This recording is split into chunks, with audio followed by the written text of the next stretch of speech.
जाऊवाडी येथे अखंड हरिनाम सप्ताहाला सुरुवात। भाविकांसाठी हरिभक्त परायण सद्गुरू गुरुबाबा महाराज औसेकर यांच्या चक्री भजनाचे आयोजन। निलंगा तालुक्यातील जाऊवाडी येथे गेल्या 18 वर्षापासून अविरत अखंडपणे अखंड हरिनाम सप्ताह व ग्रंथराज ज्ञानेश्वरी पारायण सोहळा साजरा केला जातो। जाऊवाडी येथे सर्व धर्म समभाव जपत गेल्या 18 वर्षापासून सद्गुरू वीरनाथ मल्लनाथ महाराज संस्थानचे ज्ञानेश्वर महाराज औसा यांच्या कृपाशीर्वादाने व सद्गुरू गुरुबाबा महाराज औसेकर व सद्गुरू गहिनीनाथ महाराजांच्या प्रेरणेने जाऊवाडी येथे अखंड हरिनाम सप्ताह साजरा केला जातो।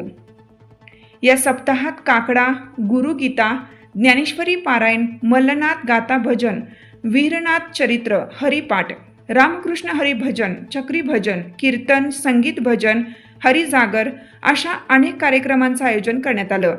यावेळी सरपंच कमलाकर वरगळे, हरिभक्त परायण हरिभाऊ वरगळे, हरिभक्त परायण नवनाथ महाराज वरगळे, हरिभक्त परायण माधव महाराज पवार, दत्ता डोरले, श्याम भंडे, नागनाथ दोड्डे, सुनील रक्टे, वसंत वरगळे, राम वरगळे, मुकिंद वरगळे, अतुल वरगळे, बब्रुवान जमादार, अतुल वरगळे, बालाजी शिंदे, सुभाष वरगळे, चेअरमन माधव डोरले, ओम वरगळे, त्र्यंबक रक्टे, बाबुराव सुरवसे, पंडित डोरले, ईश्वर डोरले, संतोष डोरले, श्रीरंग डोरले, नागनाथ डोरले, नागनाथ रक्टे, लखन डोरले, गोरख डोरले, रावसाहेब वरगळे, लिंबाजी वरगळे, अरविंद वरगळे, दयानंद वरगळे, अनिल डोरले, विनंताबाई वरगळे, लक्ष्मीबाई डोरले, कडाबाई वरगळे, मीराताई वरगळे, वर्षा वरगळे, कोमल डोरले, कोमल वरगळे सह जाऊवाडी ग्रामस्थ उपस्थित होते।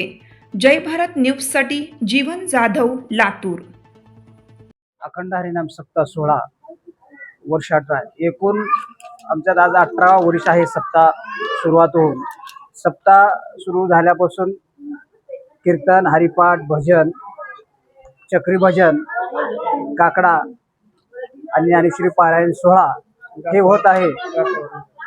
या सप्त्यामध्ये विशेष असं सद्गुरू गुरुबाबा महाराज औसेकर यांचं असं भव्य दिव्य या आमच्या परिसरामध्ये फक्त आणि फक्त आमच्या सप्त्यामध्ये चक्रीभजन होतं आणि ह्या चक्रीभजन गुरुबाबा महाराजांचं होतं आणि सर्व गावकऱ्यांना असं एक आनंदमय वातावरणात आणि सर्वांना असं एक भक्तिमय असं सर्वांना या आपलं परंपरेकडे जपण्याचं असं सर्वांना ध्यान असं लागावं म्हणून आपला सप्ताह होतं।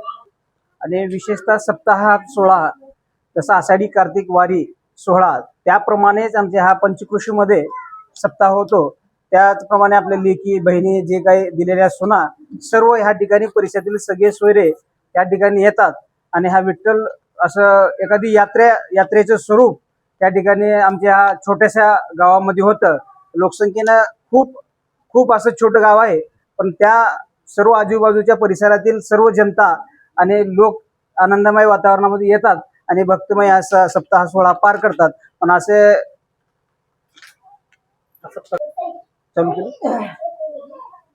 ह्या सप्ताह सोहळा होत असताना या ठिकाणी मंदिर परिसरामध्ये छोटंसं सभागृहाची आवश्यकता आहे, कारण की वरी पत्रे कुजलेले आहेत आणि लहानसं गाव असल्यामुळे हे सहकार्यातून होत नाही।